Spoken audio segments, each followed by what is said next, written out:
You are watching Access LaPorte County, Channel 97. Coming up next is the November 12th meeting of the Michigan City Historic Preservation Commission Workshop.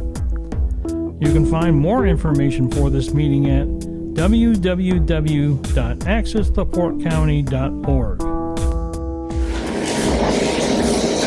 Call the meeting to order.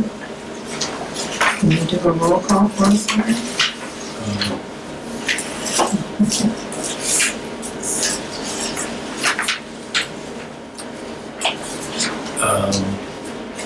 Dwayne. Present.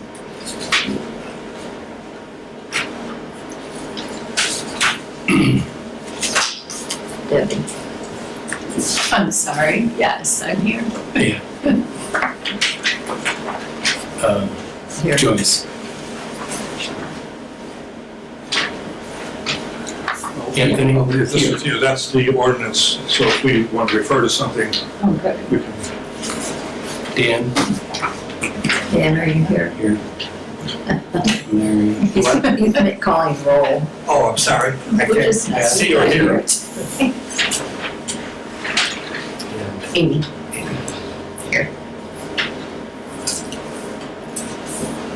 And we have one visitor, Scott. Okay. Is here. Oh, and God. Okay. Can I have a motion for approval of our agenda? Make a motion to approve the agenda. Second? Second. Second. All in favor? Opposed? Thank you. Okay, I'm going to turn it over to Deb now to tell us what we should have done, should be doing, and will do. Well, this document you all have for policies and procedures for historic preservation commission workshops. It's a unique document. I mean, it's not your bylaws. Bylaws are separate. It's not your rules of procedure, and obviously not your ordinance. So they were created in the past to help make the meetings run more efficiently. And generally speaking, that's a good idea. I don't particularly like the way it's laid out necessarily, particularly in the commission public hearings where it says that the applicant should present to the commission followed by the staff. I don't like that idea at all. I think the staff should give their report first, that's typical. And then at that point, the applicant can agree, disagree, give further comment, whatever, but I think it should start out with the staff report. So those two, I think, need to be turned around, definitely. We need to look at our bylaws, definitely, and update those. And I don't know if this should be a separate document or if this is something that should be incorporated into the bylaws, the rules of procedure. I don't know what's the document called here, Kyle? Is it rules of procedure or bylaws? Which one? The one you're working on. This one, rules of procedure. Rules of procedure, okay. Different communities use different terms. I'm not sure why this is a standalone document. I'm really not. And the commission's scope of authority, that's taken from your ordinance. So that really doesn't need to be incorporated. If this is something that we want to hand out to the public, then that's just a document we hand out to the public. But I think your bylaws are a totally separate thing from that, and that's probably what we really need to look at. Do we have a copy of those? We're going to, that's what Kyle's working on. Come on, Kyle, hurry up. If I'd been thinking, I would have printed them out this morning, but my morning wasn't long enough, so. Anyways, if you all have thoughts, comments on how this looks, how it would flow in a meeting, this is how you would like to see things go. I don't think it's much different than what we're doing and have always done at a meeting. Oh, you're suggesting we put staff first and then, Yes, on that commission public hearings, swapping 3 and 4, turning those around.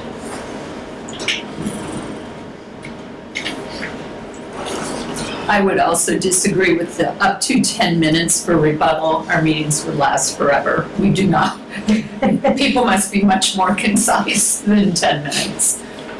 Most towns say 3. I was just gonna say that. So, we need It a is. motion. We need a motion to say we wanna switch 3 and 4. Well, how about if we just, let's go through and make all the changes and Okay. adapt all of it. All right, at that's once. one is to change that, and the other one, With switching 3 and 4.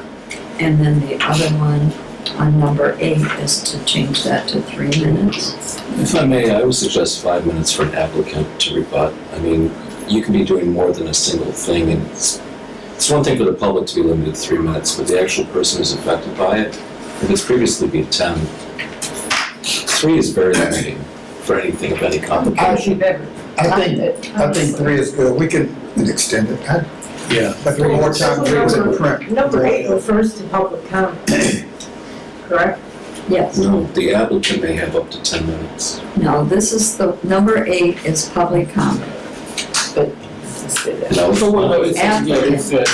says once the public Right. comment and testimony is closed, And then the applicant. and then the applicant, so. We've never timed how long the applicant talks. I mean, Right. I don't think there should be a limit on that. I think they need to be able to present their side. You guys need to be able to ask them questions and they answer those. And it's just a back and forth conversation until your questions are answered and they've presented their case.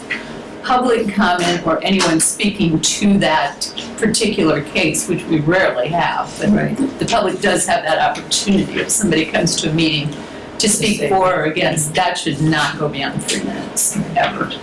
And I guess I It would just needs to strike, be reworded.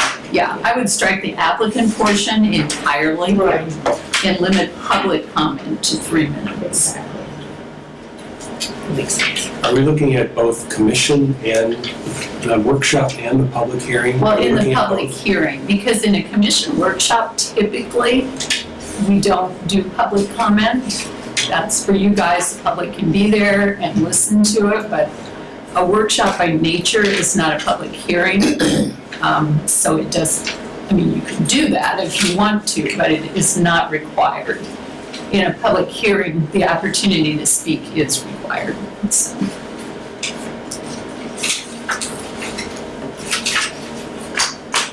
Any other comment on that? And as far as applicant goes, that would be restricted to the person that's on the application? Right. Yeah, that could be whether it's the owner of the property or the contractor or someone designated to speak, but whoever has filed the application would be that person. Just so that I understand where we're at on this, are we talking about the workshop section or the public hearing section? Are we looking at the whole thing at once? Okay.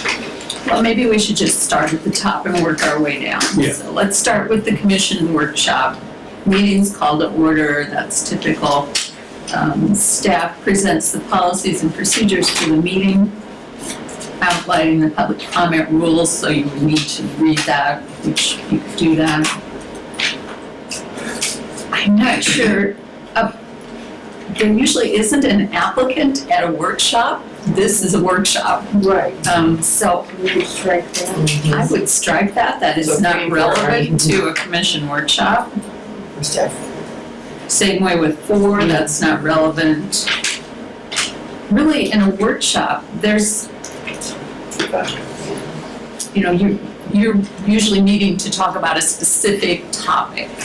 In this case today, it's your bylaws and your procedures. So, yeah, How long ago was this written? 22, believe it or not, it's only 2 years ago. And we didn't have this prior to this, so this was a new document. I would just say that the person writing it at the time had served on a lot of different commissions in different parts of the country. So maybe this is something that was common in other areas, but in Indiana, we don't do workshops like this. We do workshops to do things that are policy and procedure and not an applicant coming before the commission. So that's at a meeting. So really, all of that. Really, all of that. The whole thing is irrelevant. I almost think somebody cut and pasted something and put it in there and didn't, I think you're right. I think you're right. yeah. So, I guess I would just strike it, to be honest. so. Workshops are open to the public, generally speaking, no comment unless y'all wanted. Somebody's really got something pressing to say. You can allow it. It's not that it can't be allowed, but we don't normally have a specific time slot on the agenda for that during a workshop. So, we're taking out all of it? If I may, I've attended many workshops in the city, and every single one of them has invited public, not just comment, but interaction. It's a workshop. It's a back and forth. Well, It's not limited to one thing. I've been to a lot of workshops too, in a lot of other communities. We rarely have them here, and they're very few have We should be them, so- encouraging public interaction since the public is so rarely involved. So I think that was, I believe that was another topic that we were gonna discuss, at least I thought we would discuss it at this workshop, is how do we get the public's attention and letting them Input, know yes, that they right. live in a historical district, because that's part of the reason why we have few public comments and people coming to the meetings. So because I agree with that, like you should have the people that live in these communities be a part of the conversation. So maybe that's something that we could also discuss. Right. Yeah, maybe it depends on the nature of the topic too, That's you what I know. was just gonna say. If you're looking at your bylaws, that's probably not something Right. that really doesn't have a Because we want lot those of to be input set needed. before. Right. Right. Public. Because that's kind of what you're doing, so the public can come and listen to it, but it's like, they don't really have a lot of input into that. But if you're talking about how to reach out and how we can interact and how we can get people to understand they're in a historic district, absolutely. Setting up new districts. Yes, setting up a new Yeah. district, we need it desperately then, we need one interaction. So I think it depends on the nature. I think you're right, because at the one that we did on Windows, we had a lot of people after they were done. Huge, A lot of yeah, interaction with the people that were attending. right. And that's going to what Scott just said. A lot of interaction there. And they learned a lot and helped the workshop people too. Yeah, they did, so I think it really depends on the nature of the workshop. And in many cases, it would be more appropriate in a workshop setting than in the regular meeting where we have all the applicants and so forth there. Right, You know, this would be more focused on a topic. on a topic, yeah.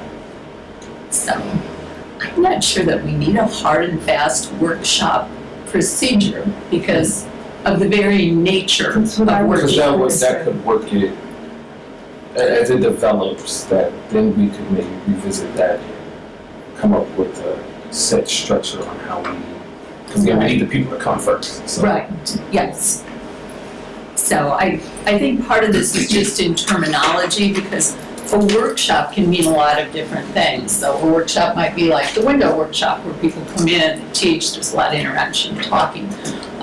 Some places, a workshop is just a meeting of the commission to maybe plan for the next year, that sort of thing, where you aren't necessarily looking for input from anybody else, that's just you doing an internal planning, but because of Indiana's open door laws, you have to have it open to the public, it can't be a closed meeting, but you're not really looking for any input on that sort of thing, so I think it varies. We have a workshop for information like the windows and hazardous materials, a workshop for planning, administration, and a workshop for public discussion Yes, and all public input different. and everything. So different categories of workshops. Right, that's exactly it. So I'm not sure we really need a hard and fast procedure to follow. I think it just depends on what we're But the doing. procedure should be to determine that or specify that or approve that at the beginning of the meeting. Mhm. So if we're gonna have a workshop with public, then we need to vote and approve. We will open it to public comment afterwards or the interaction during our discussion, as long as everything maintains civility and so forth. That way. Okay, so let's say there's 3 kinds of workshops. So we have an educational, we have one for, what do we want to say? Administrative type. Okay. And what was your third one? The public discussion. Public discussion. Around a specific issue. Around the issue. Yeah.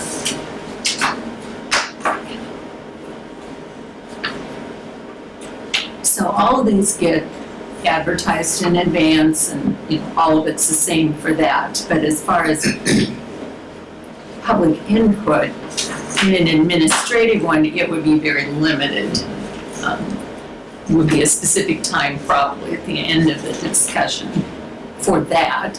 For the other 2, we're looking for public feedback, and that would just be, you would recognize the public and they would speak.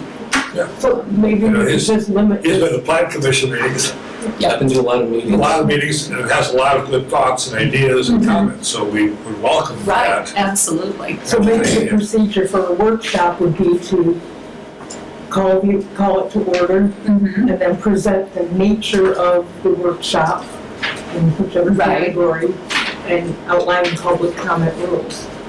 Mm-hmm. Really all you would need to I think that's really all you need. Right. Yep. And I think the rest of it can just go away. 3 through 10 just aren't relevant to a workshop.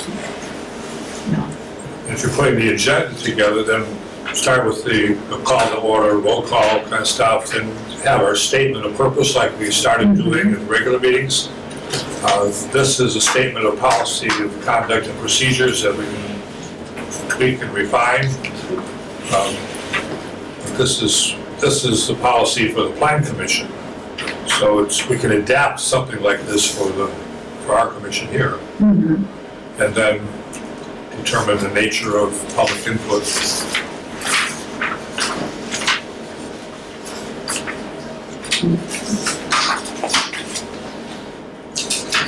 Statement of purpose. Policy of conduct and procedures. I believe at a workshop, it's open to the public, but there is no formal vote by our commission. Right, yeah. So we're not going to have motions and vote anything, we're just tweaking it. We'll present the results at the public meeting and say, this is the result of our workshop here. Then we can vote on approving it and so forth that way. Right, because that's what makes the difference between the 2, because at a public hearing, that's something you're gonna vote on. Yes. And when it's just a public meeting, there's no motions that are gonna be voted on. Yep. Yeah, that's specifically it. Okay. Yeah, I think this policy of conduct works really well. Okay, so that would be a workshop then. We can have a specific topic, it falls under one of these particular types, and that kind of determines how much interaction with public, with the administrative being very little and the other 2 being lots of, the educational, we're putting out a lot of information, but we also want questions and feedback and lots of time at the end for all-around discussion. So that's a very interactive thing. And public discussion, similarly, if we were looking at creating a new historic district or something of that nature, lots of discussion and interaction. And for background, if we look at the city ordinance, it specifically states that the commission we can set our own rules for policies and procedures that are not inconsistent with the ordinance. But the ordinance does not specify a lot of things, so we're pretty free to set our rules as long as it's determined in advance and it's specified what well, they are. So we have the different workshops, we have different public input opportunities, different voting requirements. The ordinance does not even specify a quorum. It doesn't specify a vote majority. So those are things that we should address. Right. You know, I mean, theoretically, we could have 3 people at a meeting because the ordinance itself, I did not find anywhere that it specifies you have to have, out of 9 members, a minimum of 5. The Plan Commission does. So we have 9 members, we have to have 5 to have a vote. If there's not 5 present, then we don't have a quorum to vote. But the ordinance does not specify that for the Plan Commission. So it's all these rules that we need to determine, put in place here. Right. Yeah, that's interesting because I haven't read yours through. I was just going through another city's recently because they're looking to update their rules of procedure. And so we were using LaPorte's as a guideline because LaPorte just recently redid their rules of procedure. And they're very clear and understandable, and the quorum portion is in there, so that's interesting. I hadn't read through yours to find out, because that needs to be in there. That's really important. Well, let's finish this document that we're on, I guess, here. So commission workshop, I think we're through that part. Commission public hearing, meeting called to order by the chair. Staff presents policies and procedures for the meeting, outlining public comment rules. And that would definitely be where we would want 3 minutes maximum for the general public to speak towards a particular COA application. As well as at the end, whatever point in the meeting, we ask for public comment other than things pertaining to COAs. 3 minutes usually does the job. Unless there's a real problem with that, most people don't ever time it. It's good to have that to fall back on. I was going to say, yeah, I have 1 minute. Yeah. So 3 minutes there. Then we already talked about swapping 3 and 4. Commission asks the applicant and or staff questions. Commission opens the hearing for public comment, and then you close public comment after they're done. Once public comment and testimony period is closed, no new information can be presented to the commission. And I think that's from the public. They're not talking about the applicant. You can continue to ask them questions. Commission will discuss the item publicly amongst themselves, ask for additional clarification, and then you vote on all action items individually. The commission may modify the staff's recommendation. I mean, this is really exactly what you guys do at a meeting. Commission considers all evidence, recommend changes, and then vote, of course, after a motion's been made and seconded. So approve as submitted, approve with conditions, deny, or continue. And continue does need the agreement of the applicant. That's not on here, but that's important. There are some cities that actually have them sign a paper saying that they've agreed to wait 30 days. So I don't know if you all want to do that. That's probably a legal question, but that does need to have an agreement of the applicant. You guys can't just say 30 days, go do it. You know, he has to say, okay, yeah, that's good. So any other changes you see or think of for the public hearing portion? Well, here I guess we get into public comment. All comment limited to 3 minutes, so we're on the right track. Deb, Yes, explain to me again why you want to switch 3 and 4. because typically the staff presents their report before the applicant does theirs. I think we want to report, the staff report compares the application, the request, to what the guidelines are. So I think it's good to lay that groundwork saying, Okay. you know, they're asking for vinyl windows, but we specifically say no vinyl windows. And this is why we're recommending what we are. Instead of, if you start with the applicant saying, well, here's my hardship, my sad story, and this is why I need this, and I know you don't normally do this, it's better to lay the groundwork with what the guidelines actually say about it, and then take it from there Okay. and see what applies in this case.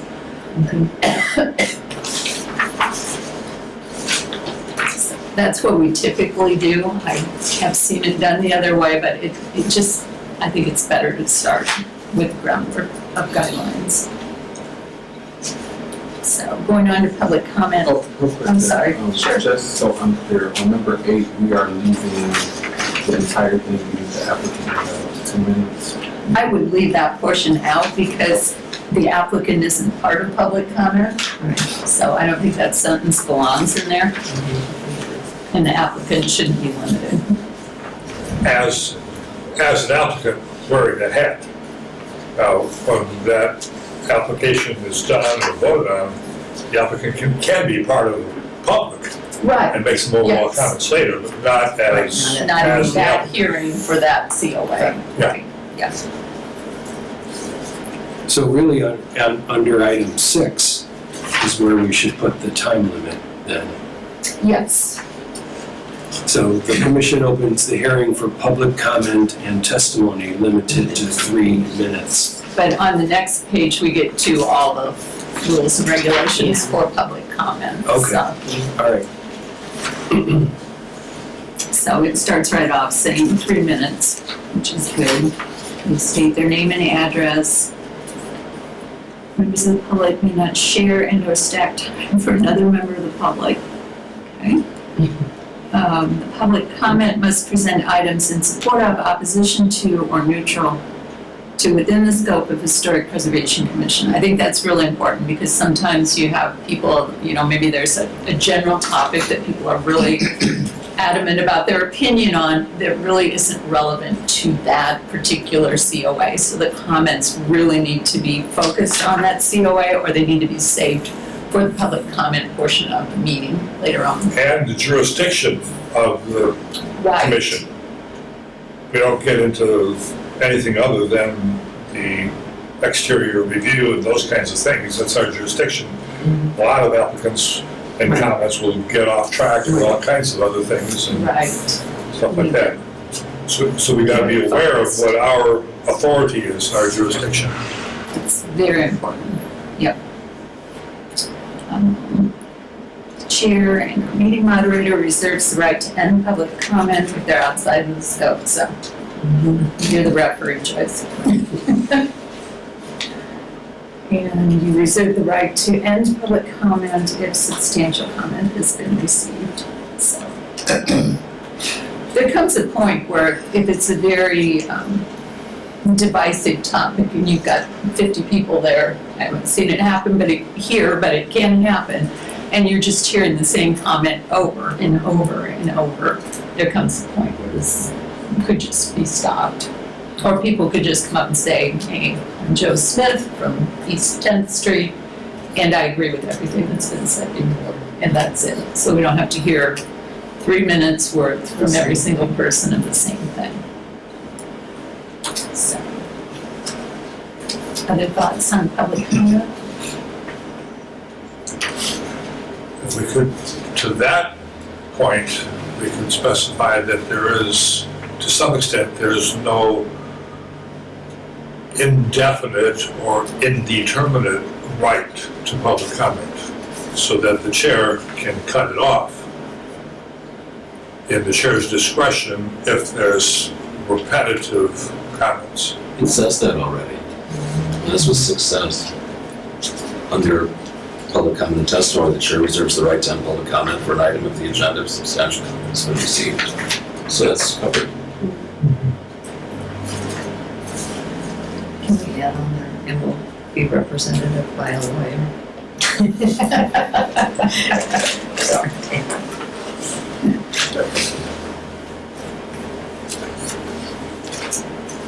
Okay.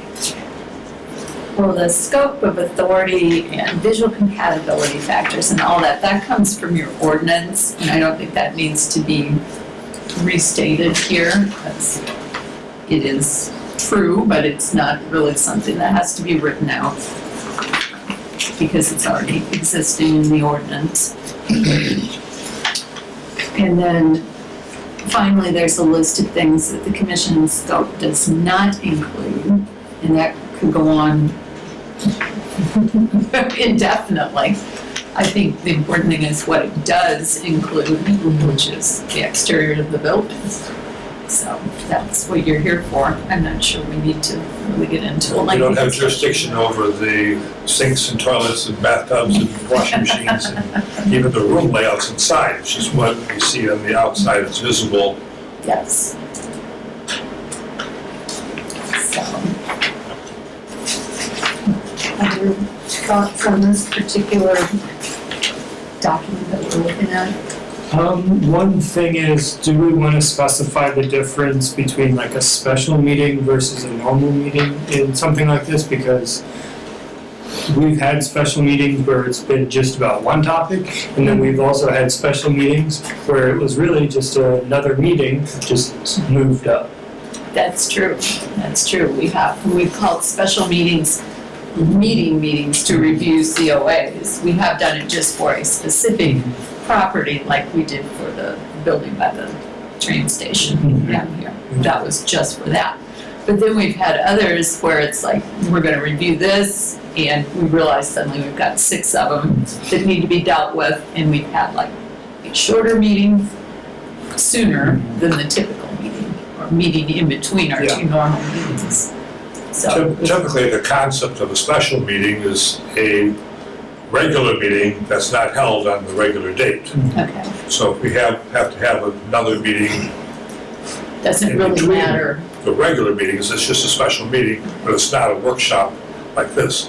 So it's just an Okay. extra meeting on a different date. Okay, so cover it the same doesn't kinds really of things. matter the length of the agenda, whether it's one item or Yeah, half a yeah, dozen. yeah. Okay, I mean, we could have a full-fledged meeting, just like a regular meeting, if there's enough COAs and just issues to not on deal a with. typical So day. it's just a different date, Okay, obviously with proper notice, stuff like that.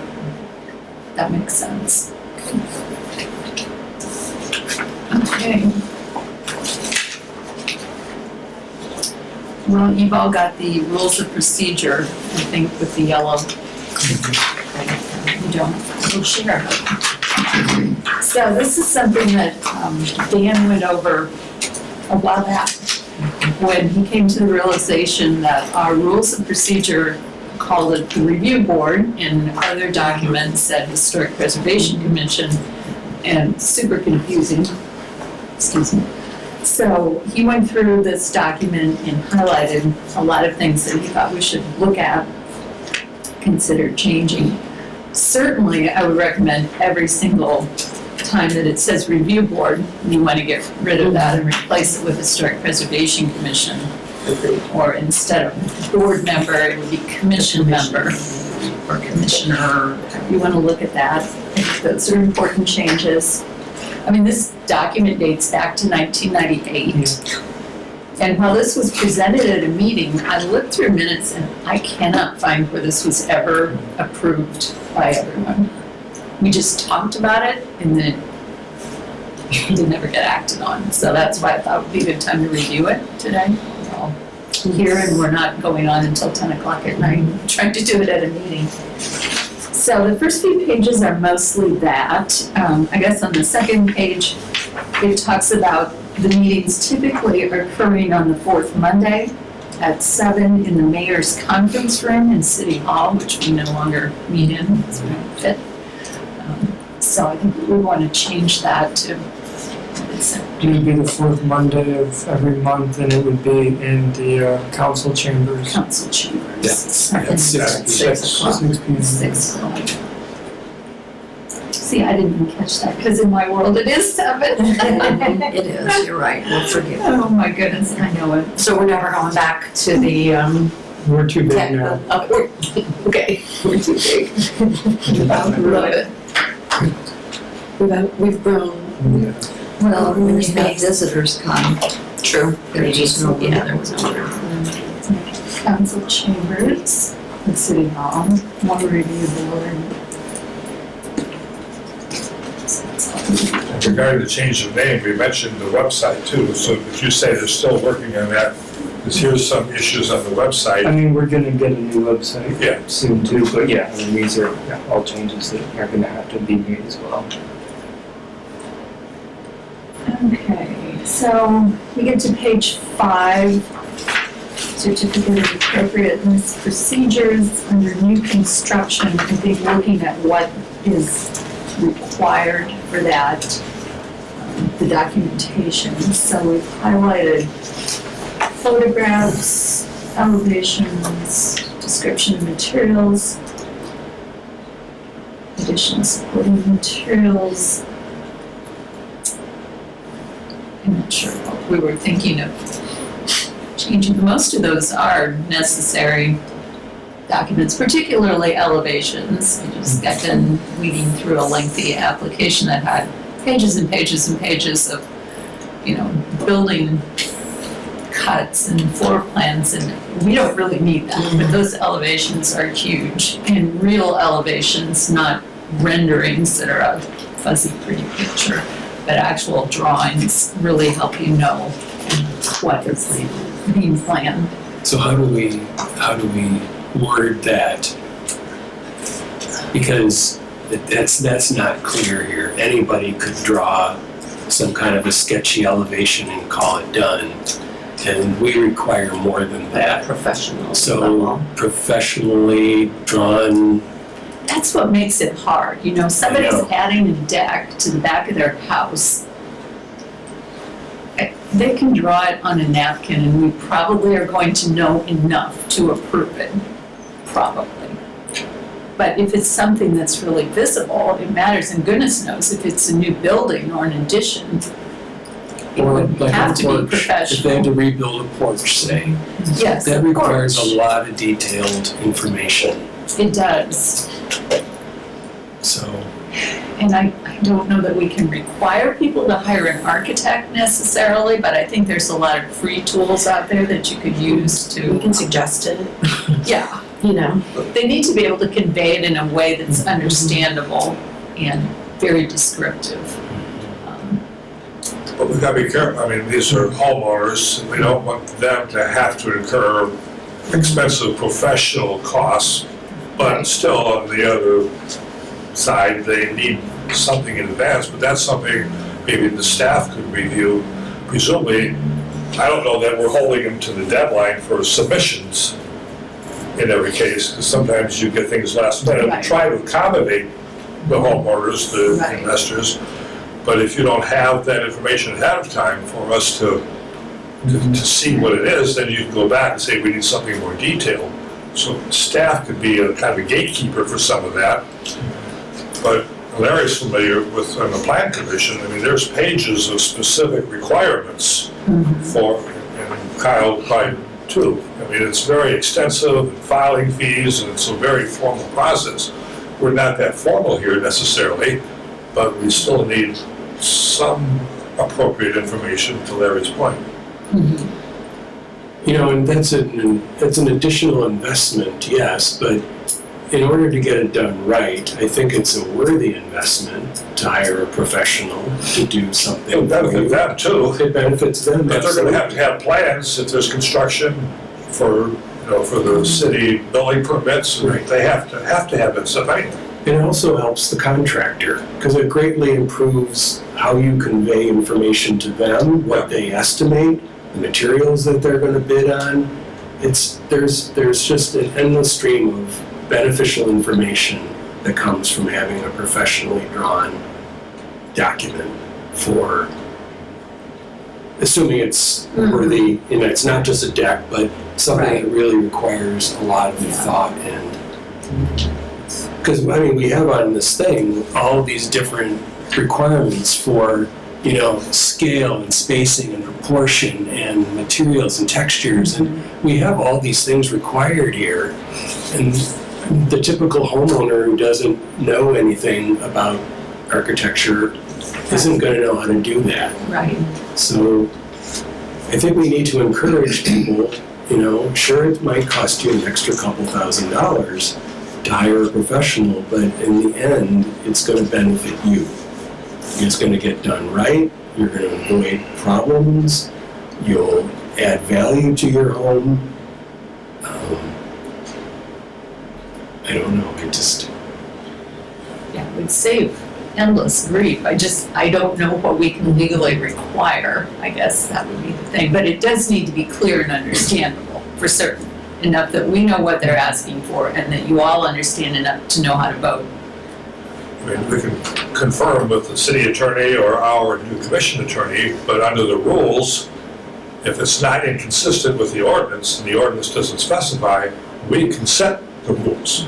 We can specify those things. It's not inconsistent with. put in a statement of advocacy and say, this, we can't require you to do this, but it is in your best interest to do this because blah, blah, blah, blah, blah, blah. We encourage you to consult with a professional. Yeah. Yes, correct. So, once they get our approval, what are they required to submit to get a permit?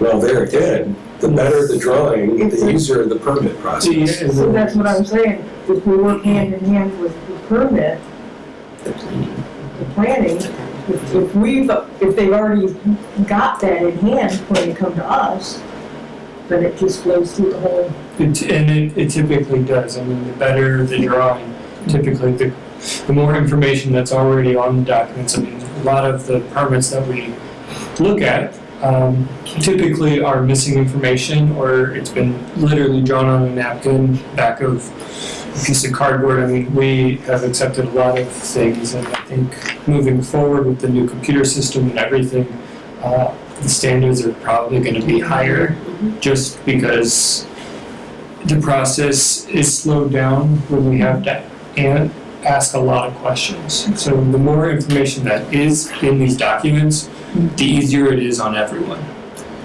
Kyle, would you want Mr. Hale to meet with you to document? He is having a procedure today, that's why he's not here. But if he met with you, and then maybe he could compose something? Something similar to the plan commission packet, where there's a specification, a list of all the different things and check boxes. There's no filing fee here. That might But you can change. adapt whatever's applicable to our commission here. Yeah, I mean, I will tell him, because I know he wants to, sorry he couldn't be. Procedures are procedures.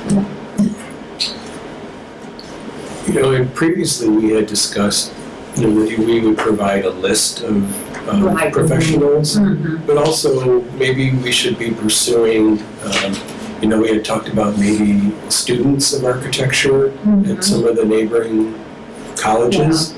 Maybe they would be a way for them to learn as well as providing a service to the community. Because I'm sure these days, architectural students are all proficient at CAD drawing now. I don't think anybody draws by hand anymore.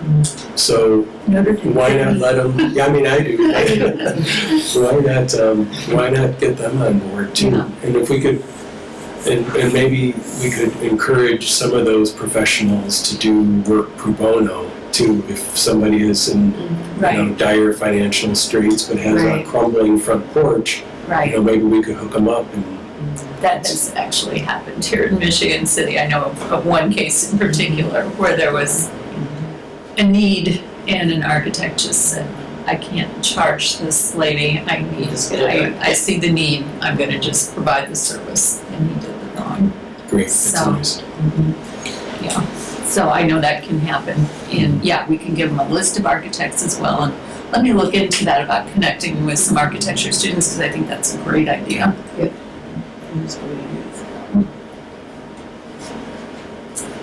Because that's the ultimate answer, really, is to have a good professional drawing, and then everybody understands, and it gets built properly, and in the long run, cheaper, because it doesn't go up and then have to come back down or whatever, because it wasn't communicated well, so. And when it's done wrong, it doesn't add value. No, not to the I mean, building it or the just- community. It hurts the whole community and it hurts the homeowner. It does. I don't know all of the disciplines or departments offhand of Ivy Tech or AK Smith and the local high schools.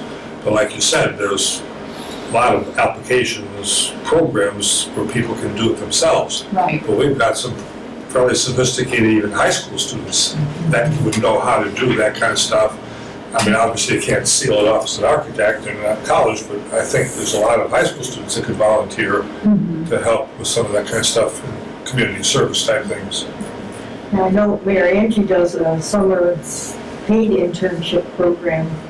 Maybe we could ask her to include Yeah, that, and that would be a summer program, but it would still be an available right. resource. That is when a lot of our COAs occur, it seems like, is in the summer, so that's a good possibility, so. Okay. If I may. Some things can get by. The scope of your purview is very wide. It goes from everything from paint colors, which doesn't require an architect, it requires somebody saying, here's the colors I'm gonna paint my house and trim and stuff. And probably most homeowners coming before your board the first time are gonna be unaware of the depth of your commitment to this. And will probably be surprised they need to do more or get a professional. You can always say your plan that you're submitting today doesn't give us enough information to act on, you know, and here are some resources for you. You guys are effectively unelected government officials, yet you wield great power over people's property. And I think it's important to tread lightly within that. And I would suggest, and I'm hearing this, that you try to be a resource as much as possible for these people, because most people are of good faith and they want to do the right thing. Cost is always a consideration for many people, so you can't require architects and so forth for simple jobs. Obviously, for bigger jobs, they're going to have an architect. Most of the requirements here, rhythm of solids, rhythm of spacing, rhythm of entrances, these are all subjective. Architecture is an art as much as a science. And this is where there has to be a balance between what you guys want and what the homeowners want and can afford, even though we say cost is not one of our considerations. It kind of really has to be. So again, I would suggest we tread lightly, recognize some projects require far more detail than others. Some can get by with a piece of cardboard or a napkin, and some cannot. And work with people as much as possible and avoid the vibe that you're being punitive or restrictive, because again, as unelected government officials, that's a really tough position for people to deal with. If you were the homeowner. Thank you. Well, the criteria is sufficient evidence to demonstrate compliance with the historic preservation guidelines. So staff can review it initially. Right. If we had a That's packet, kind of where staff comes in, actually, because we get all the stuff initially, and we weed through it. And then our role, particularly my role, but Kyle to back me up, is meeting with the homeowner and looking at what they've submitted and looking at what the guidelines are and saying, I don't know enough. Somebody submits something and says, I want to put in new windows. And that's all they tell me. Well, I need to know what kind. Well, they're vinyl. Well, who makes them? Oh, it's Sunrise. Okay, so what color are they going to be? Are they, how do they fit? I mean, we start asking all these questions. So it's a back and forth. And sometimes we get to a point where we're just lost on a project like a porch, that's got lots and lots of detail. And so we're trying to drag this information out of them and get it to a point where we understand it, hopefully, and know how it compares. And then sometimes communication bogs down along the way, and we end up just presenting it to the commission. Yeah, I mean, all within a month, we try to drag out as much Right. information as possible, as quickly as possible. Usually you have, what, a week, maybe 2 weeks Yes. at best. At best, it's usually 1 week, yeah. So it's really, really tough. But by the same token, if we have something that has not enough information, then it's not considered a complete application. Once you have a complete application, you've got 30 days to act on it. But if we don't have enough, we can continue to say not complete. And then it can go on for a while. So that buys us a little time. But that's kind of our role, is to dig into the weeds of that. And sometimes that means asking for a much more detailed drawing. We've had some very nicely drawn, just with a ruler and a pen on a piece of paper, and it conveys all the information that we need. And I knew we had one owner that like sketched out their whole house, numbered every single window, and then made a list, replacing this one, repairing this one, doing nothing to this one. That was huge, and that's something we need to encourage more of. So I know homeowners can come up with some really good information with no real technical skills. And they can make copies, photocopy windows and doors and lights and stuff like that, that's simple enough too. Yeah, we get a lot of, connections to different websites. Sample and stuff like pictures that. So those really help. It's when the project gets more complex that it really helps to have a decent drawing. We're looking at multiple materials and changes. But to that issue, on our agenda, we have the COAs that are presumably complete or submitted. Yes, as And we complete have as we can get them. staff maintenance reports or something. What if we added another category of incomplete COAs, so that it would give you some leeway to help with the property owner to come and then get some feedback from the commission? But if it's considered an incomplete application, then there's no clock ticking on it. They can get some information, might add a couple items on the agenda, but it might move them from a COA to an incomplete. But it's just an idea. But we just wouldn't vote on the matters, so Yeah. it would just be, It's just a discussion. Conversation. Keep it on the table. They would keep them on there. I don't know, because we can't really pass judgment necessarily. But we, Well, it'd be like maybe offering the suggestions, and so that way to give them some time, because as everybody was sitting here talking, I had a radical thought. Why, is there a reason we have meetings every month? Like, could we possibly do every other month to give people that time to complete their COA and like get that drawing done or something like that? Again, that's a radical thought. I don't know why. I'm talking my head, but I mean, in the summers, there's been cases where we've had 20 COAs for a month. And that's both board, being approved by the board as well as maintenance reviews. I mean, if we did it every, we might be able to do it in the colder months. In the summer months, absolutely not. It would have to be every single month. Yeah, there's a pipeline. Yeah. The majority of them are ready to go to the commission, but there are some that just aren't. Yeah. Yeah, so. Thank you for Making things easier when we can. but the state statute requires monthly meetings Right, unless there's nothing on the agenda, yeah. Yeah. If there's nothing that needs action, then we can skip it, so. It's been a long time since it's happened in Michigan City. Gonna say, I don't Pretty rare. And we grant extensions too, right? Right, So yeah, if so they're somebody allowed needs to give more a time, 30-day give them another extension, month. so that kind of automatically generates that sort of thing, and you guys have been using that pretty well, I think, so. So if somebody has a COA and it's incomplete, maybe you could advise them, they'd be welcome to come to a meeting during public comment, and maybe we can assist them with where they Yeah. need to fill in what they need additional information on. I know there are some commissions, and I'm not looking for more work, so Yeah. don't shoot me, Kyle, for suggesting this, but you know it happens. Yes. Some places where they do like a pre-COA review, where someone will come in and say, I have a big project, and this is what I'm thinking about doing.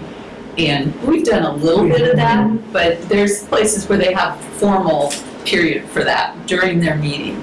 And people bring ideas and the commission gives some feedback, but no real decision. But keep in mind, the public comment is simply that. It's not public discussion. It's not a workshop. And during public, it's an opportunity for the public to say things, but we don't respond. We just hear, receive the comment. So we don't want to argue, discuss back and forth during that time. Just hear what they had to say, thank you, and then the next person. So, Didn't somebody raise red flags about us dispensing advice during a meeting? I thought we were not really supposed to do that. yeah, Yeah, we shouldn't. Yeah.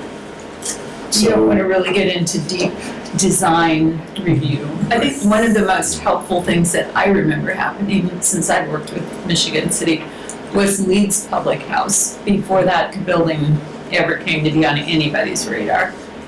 We met upstairs and it was like all the players were there at the table. So we had building and we had zoning and we had planning, and I was there, and then, I don't know if you were there or not, but I was there. Anyway, I know that. Skylar was there, and just all the different people that would have some input into this building going forward.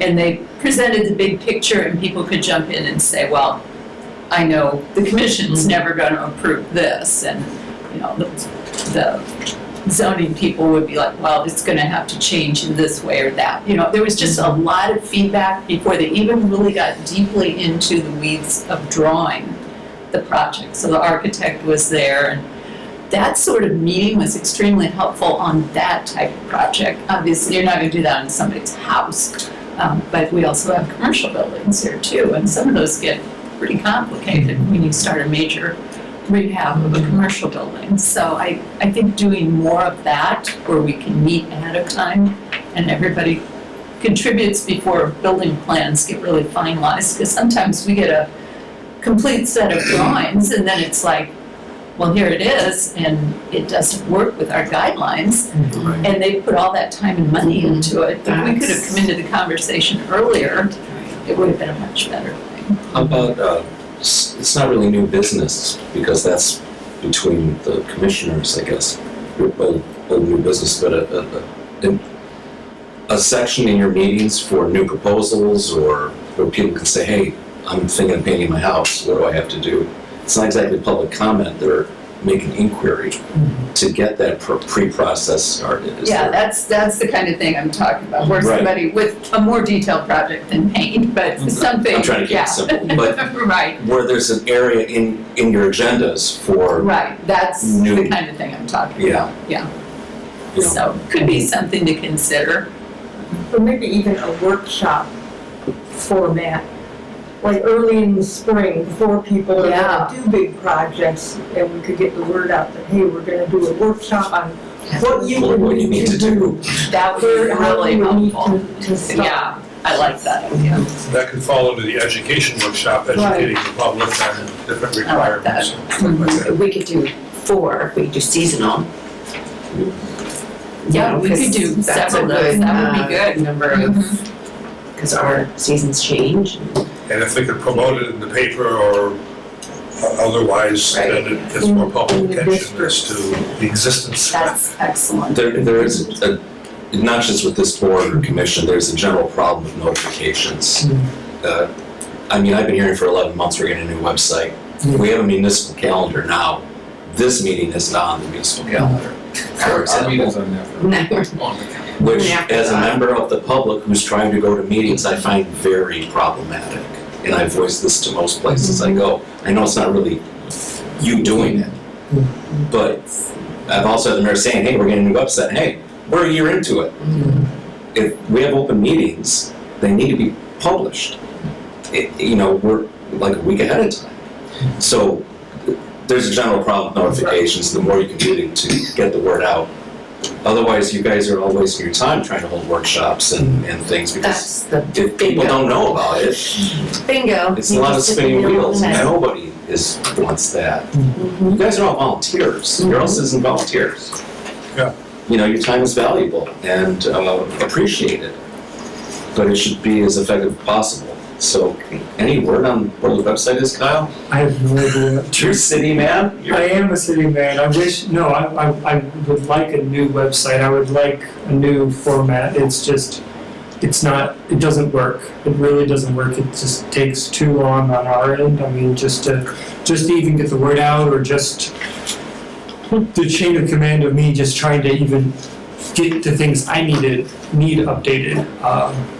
I'm hoping I'll get the new COA forms for 2025 up before 2025 happens. I mean, that's kind of where we're at. It's just things take longer than, I work a lot faster than that.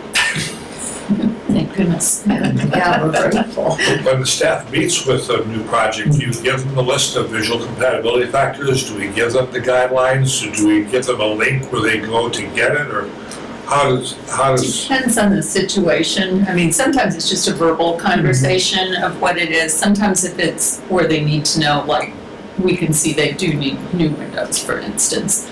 We'll send them that section, like I've got different sections of the guidelines in PDFs that I just send off to people for things that pertain specifically to their project, so. And I drive them to the guidelines all the time, but even no matter how simple they are, if they can just get a PDF of just what they want, that's even better. So that's the kind of information we give them.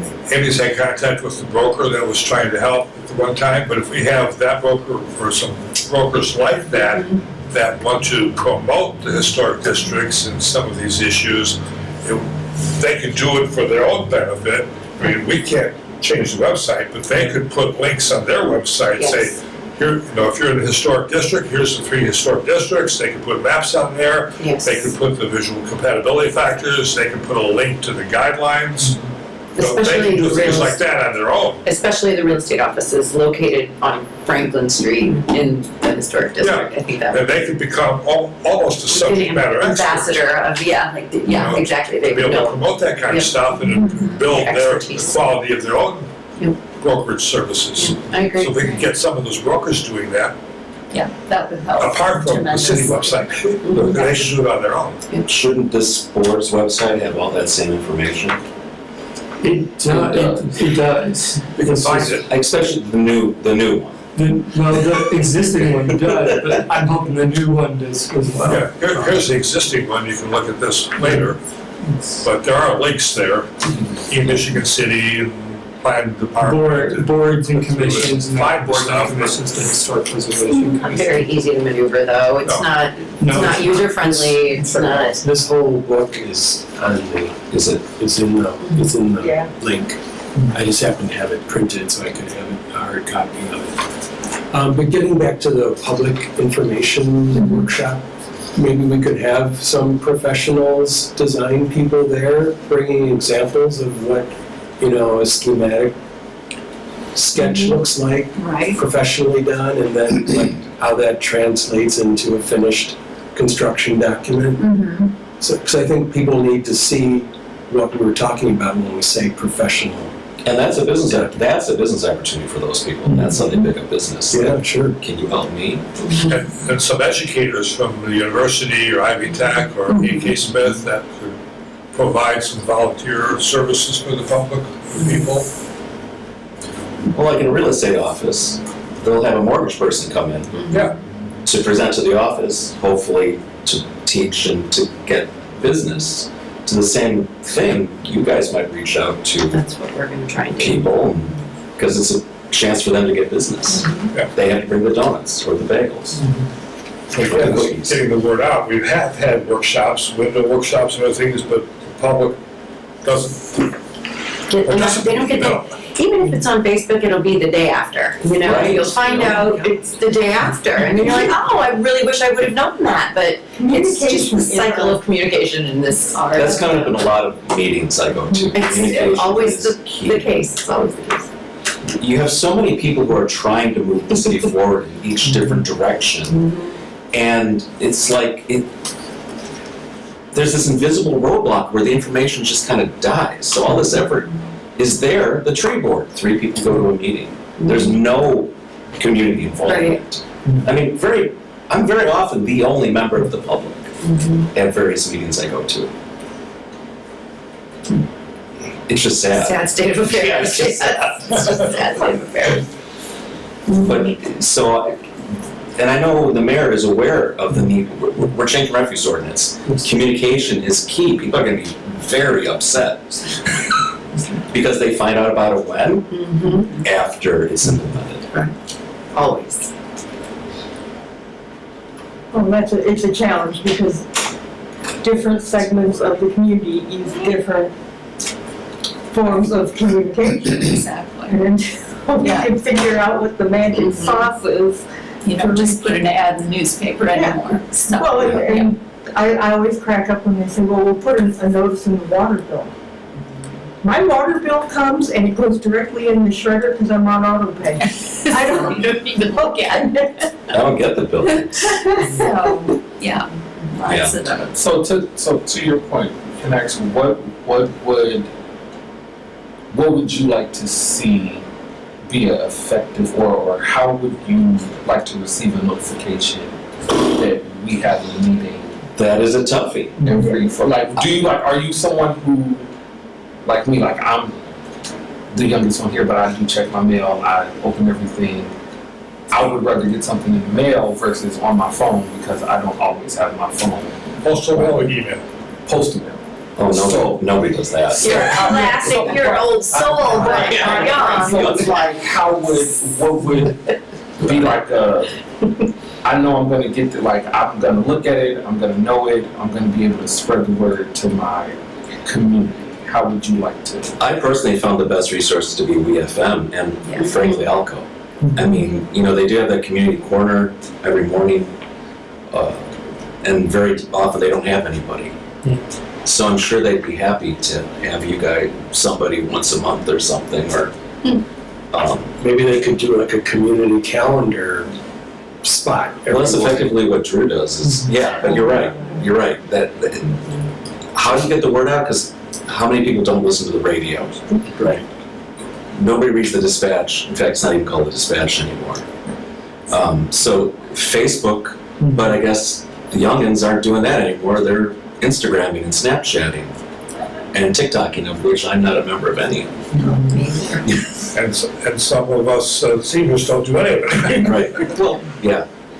And a lot of and seniors of don't course, know how to do it. But and of isn't course the that, web. isn't this all just kind of a symptom of a bigger problem, just society-wise, is that people are disengaging?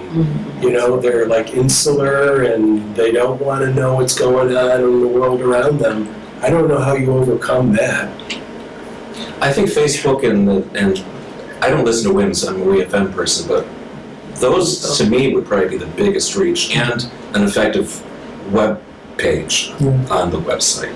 I was just gonna say, with the radio, sometimes it's also pay to play, so if we have money and we wanna advertise on the radio, then WeFM might not be like that, but I think for Just this, I don't think it would that be a public service announcement kind of thing, that would be cool.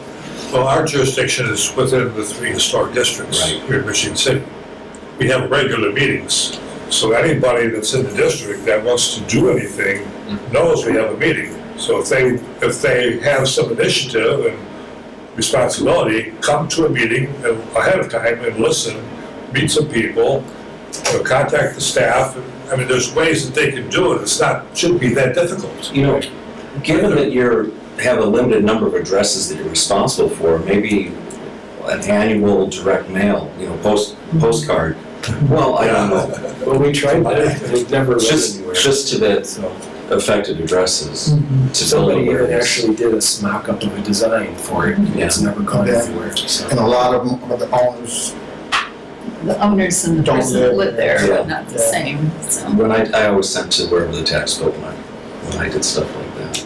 But, so there's no budget. Right, exactly, I was just gonna say, we don't have the, Well, but Angie said that That she would do it, make yeah. some money available for She a did. flyer.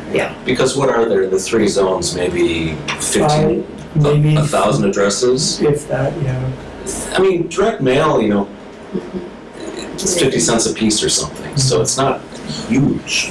Have a big red postcard. You are in the historic yeah, district. great. Yes, that's part of the education, because you're hearing people say, I didn't know. That's, But the ordinance says it's the owner of the property, but it's contractors, advisors, tenants, anybody that's there is responsible for it. So you just gotta get the word out somehow.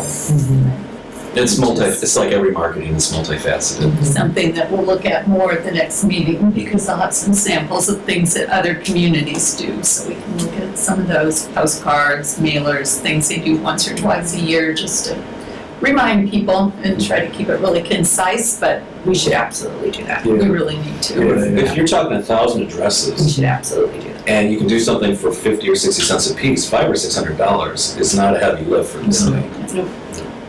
And over time, that builds awareness in the affected property owners. Whatever happened to that little flyer that Greg was working on a year or two ago? Do we have access to that? I can ask him. Maybe you can track it down or contact Greg. If we can get that, then we can tweak that or Yeah, he update was it. messing around. Just, we have something to work with here. Kyle's got time, I'm sure you can get it handled like a nice postcard real quick. I'll bring you some ideas next month, or this month, Yeah, I was gonna say, soon. 25th. 2 weeks. Let's not talk about how soon that's coming, so. JAG 2, rules of procedure, okay. So on page 6, we have a large highlighted area here, and this is for the on-site COA procedure, which is unique to Michigan City, and I would recommend be removed. We've never used it in the 8 years that I've been here. And when it was used inappropriately. A lot of the changes where people kind of point at their neighbor's property and say, well, my neighbor was able to do it. It was during that time where we did these on-site COA approvals, and not everyone was essentially on board in terms of the decision. So the decisions were in a way just made on a whim without following the guidelines. It was just based upon however 4 or 5 people that were there. They, looked at it and said, okay, that window is bad. What do you want? Vinyl or whatever material? Yeah, that's fine. And then you have documentation. No documentation, and it was just approved. Bad idea, very bad idea. During what years was that? Early 2010s, or So not that long ago. no. So in recent memory, but So we're suggesting this whole thing. That whole section be removed. I think A needs to go away, You just want people to come to the meetings and absolutely. present. Or if it's something, there's tons of things that can be staff approved. Kyle does far more staff approvals than what go to the commission, probably 2 to 1 at least. at this point, yeah. Yeah, so there's no need for this because of the expanded staff approvals. I mean, as well as a lot of what was approved on site is stuff that staff would be approving. So I think it's irrelevant anymore and Bye-bye. wasn't a good thing when it was there. So I would recommend removal of section A, part A of section 3. So, and then we have Article 13, maintenance review procedure. This for maintenance. Okay, so how does this differ from what is a maintenance review? Do we do this? I don't know what to do. That's similar to the on-site COA apparently, because it can be made by a review board member, a member of the public. A request can be made by any of those people. 3-person committee goes on site. Yeah, that's Yeah, the same that's thing. very much the same thing as this. The maintenance review procedure is It's not all a handled by valid. staff now. Yeah, that's all handled by staff, so there's no need for that. Get rid of that. So that's pretty much what's in the current rules of procedure. But as Dan pointed out, there's some things that should be in there, I believe. So, let's see how many of these report ones I've got. I can pass some of these out. I don't have a lot, I'm gonna have to share. But you can see some of the things that they have in theirs, and this came from their staff looking at other cities and what they were doing, and they spent a lot of time reviewing and pulling out the best parts and then combining that with what they had. So I kind of like the clarity of it.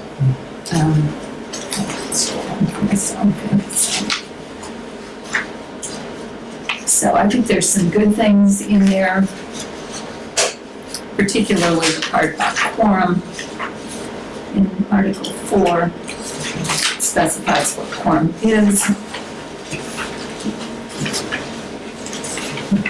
And they have a different, so they have to meet a minimum of 4 times every 12 months, but that certainly isn't pertinent here. We've got too many things to let that go. And they do meet monthly generally, regardless of that.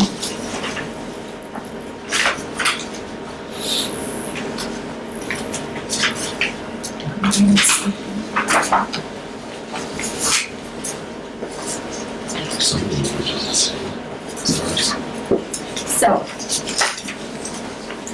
yeah, it doesn't have lots of different things, but just, it spells out some things, I think, in clearer language, perhaps because it's a more recent document.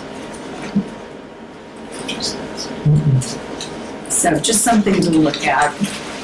I'm just wondering, with all the things we've proposed, if this were all pulled together in one document, and then presented at the next meeting to you guys for review.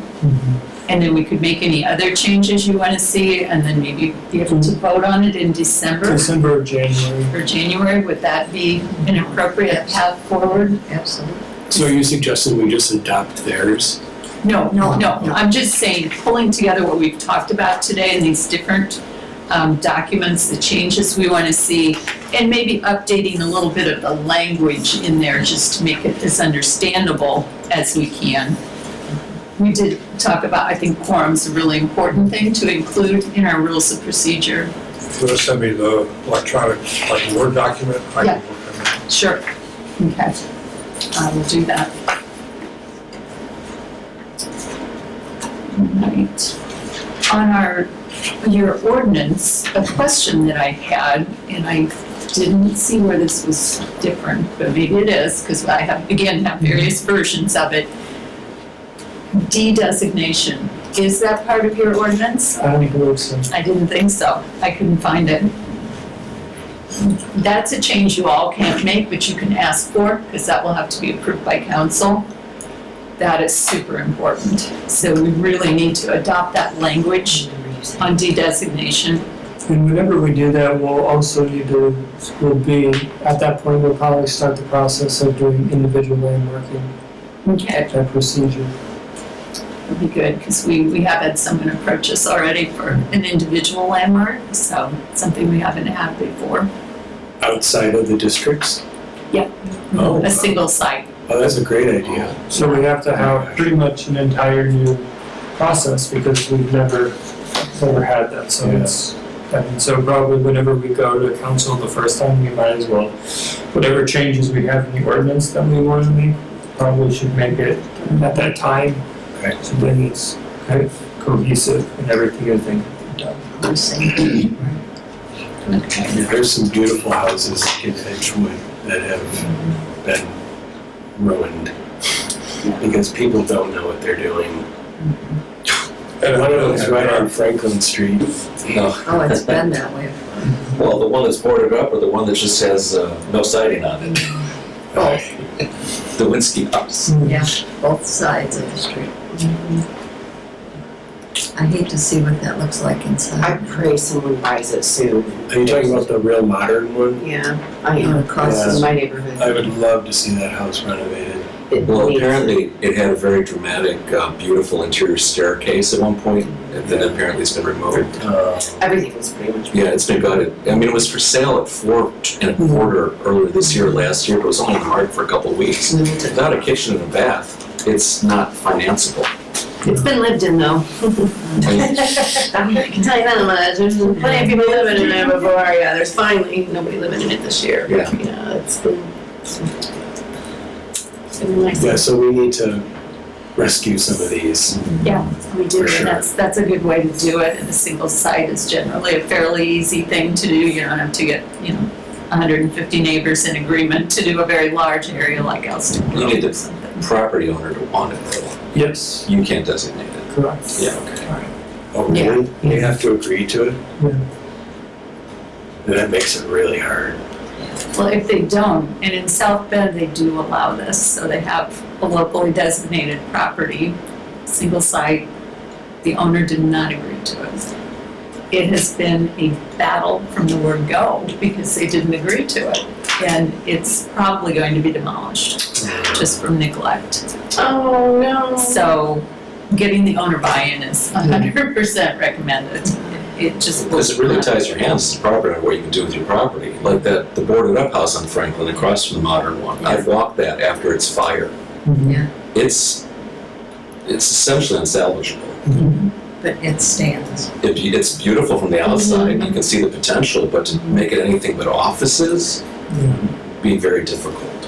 But there are some owners that would really like that designation because they would promote, my house is a historic house. Down in LaPorte, they have that, Right, what do they call it? They go from house to house to showcase, show off. yes. But we don't have anything particular here, very many here. Only if it gives them a tax break by doing that. We will have a walking tour downtown. There's going to be two. There's one in the works, and then Matt Kubik has one that he's doing too. And he's an architect. I know I think we talked about him, because there's two openings. So I haven't seen him. I don't know if anyone's going to talk to Matt, but I talked to Chris Gross, who is Terrawood Design, and he's been working on the renovation at the Barker Mansion, and he's interested, and he wrote a letter of intent to the mayor. So, and I invited him today, but, I told him it was a workshop and it wasn't something that he necessarily had to come to. But hopefully we'll have some new people that are in the, Chris has been an homeowner in the historic district for years, and he's owned a business, and so it's something it's right up his alley. So I hope Mary and G appoints him, and so we get him Because we keep involved, asking. right? Because the more people that are involved in the district that have interest in the district, the better off we are. I've got a couple of other things I'd like to bring up. We've got a couple minutes, just things that I heard at conference that might be of interest to everyone. One was having a statement of purpose, and I don't know that we have that. And if we consider Just started that so, last month, I think. so we need to flesh that out a little. So that would be a good thing to work on. A big thing, a point of discussion down there was having an economic hardship provision. A lot of places are doing that now. I don't know exactly what the restrictions are on that in the state of Indiana. This was all presented by out-of-state presenters, so they have a little different background.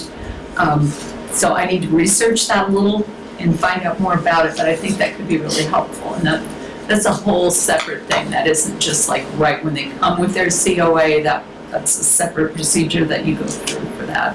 They have to actually have, the COA has to be denied first, like Vinyl Windows, for instance, and you all would deny it, and they come back and say, that's the only thing I can afford. And then there's a whole procedure of how that would work, but that would allow us to do some different things possibly than what we're doing now for a very specific case. And, as always, keeping everything case by case. So you're talking about then allowing an exception then? Is that what you mean? Going through this economic hardship. Yes. So you're saying then that makes it okay to give them an exception? Just depends on the situation. I mean, they've got a laundry list of things that they would have to prove. It's not just, I'm broke and I can't do this. Well, if they're on Medicaid, there's already, the government's already decided when you're at property level. So individual boards don't have to reinvent the wheel. There's already metrics out there, what 80% of the median or whatever it is. I'm sure Kyle is aware of what they are.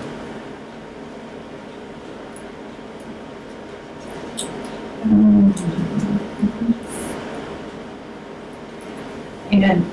another thing they talked about in the alternate materials section of it was looking at things in two separate decisions. So if somebody comes to you and they want to do something that we don't they want to use a different material.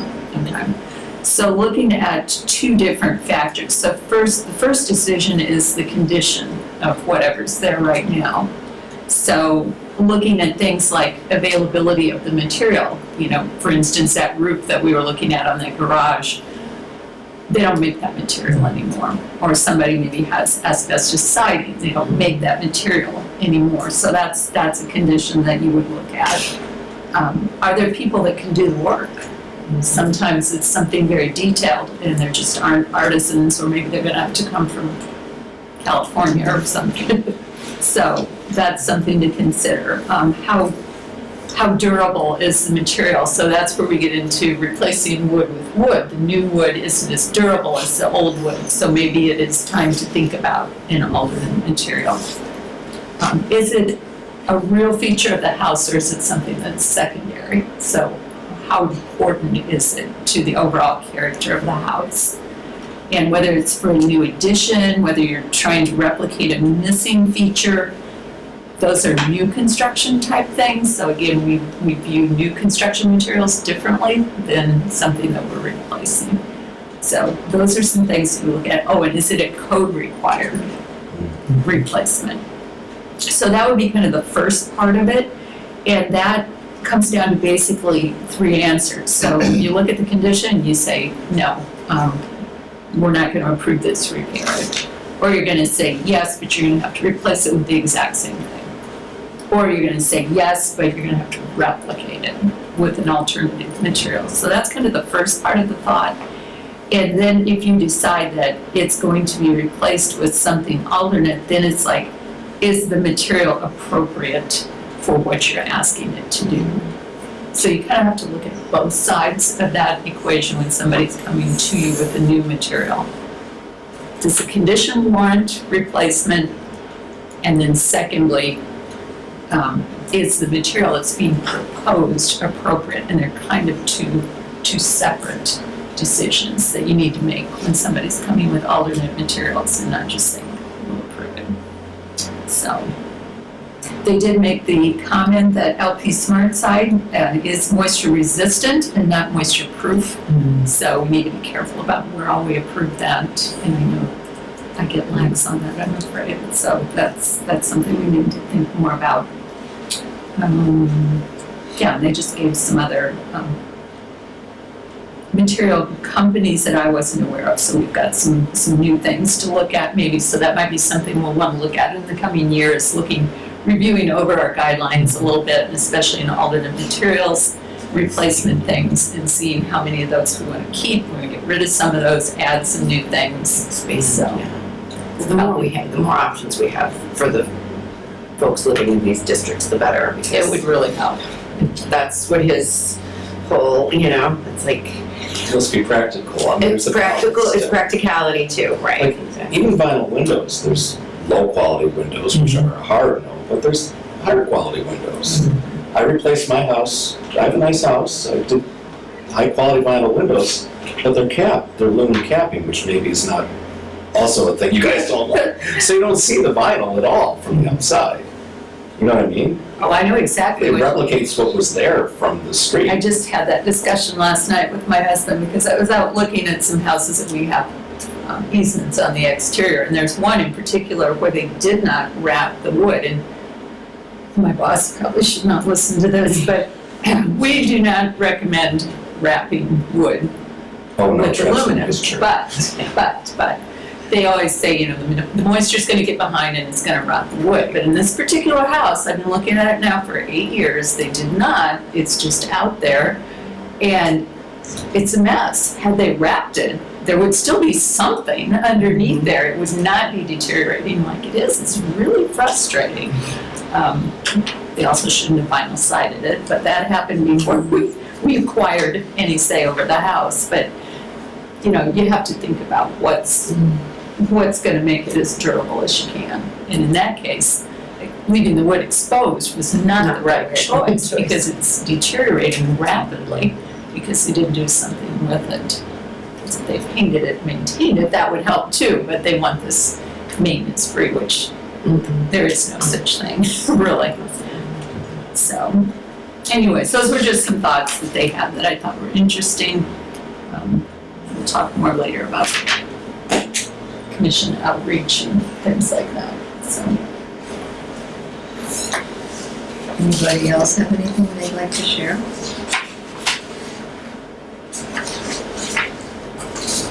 I've talked enough. He's got a big list for you.